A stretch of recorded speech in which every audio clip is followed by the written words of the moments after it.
સુરેન્દ્રનગરના નાના કેરાળા ગામે રેતીના ગેરકાયદેસર વોશ પ્લાન્ટ પર ખાણ ખનીજ વિભાગ અને વઢવાણ પોલીસે દરોડાની કાર્યવાહી હાથ ધરી છે।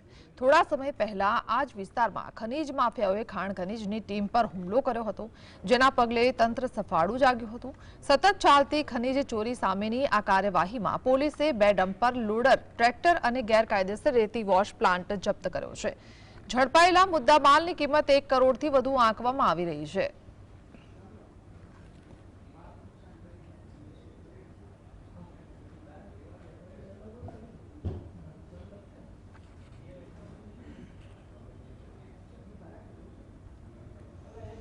સંવાદદાતા ફઝલ જોડાયા છે। ફઝલ, શું જાણકારી? ખાસ કરીને સુરેન્દ્રનગર જિલ્લામાં બેફામ રીતે ખનીજ ચોરી થઈ રહી છે, ત્યારે વઢવાણ તાલુકાના નાના કેરાળા ગામે જે રેતીના ગેરકાયદેસર વોશ પ્લાન્ટ ઉપર દરોડા પાડવામાં આવ્યા છે। વઢવાણ પોલીસ અને ખાણ ખનીજ વિભાગે સંયુક્ત ઓપરેશન પાર પાડ્યું છે।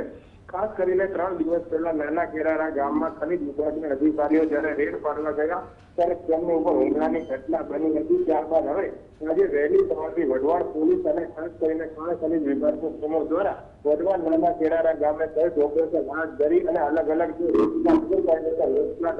ઉપર દરોડા પાડી અને જે ખનીજ માફિયાઓ છે તેમના વિરુદ્ધમાં કાયદેસરની કાર્યવાહી છે તે શરૂ કરી છે। પ્રથમ તબક્કામાં 2 ડમ્પર લોડર, મશીન, ટ્રેક્ટર ગેરકાયદેસર ચલાવવાની મોટર સહિતના જે મુદ્દામાં વઢવાણ પોલીસ સ્ટેશનમાં ગુનો દાખલ કરી અને ખનીજ માફિયા કરવાની હાલમાં તજવીજ શરૂ કરવામાં આવી છે કે સુરેન્દ્રનગર જિલ્લામાં ખનીજ ચોરી માફિયાઓમાં પણ ફફડાટ છે।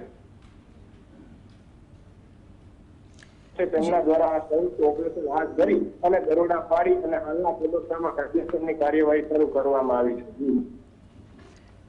જી ફઝલ, આભાર।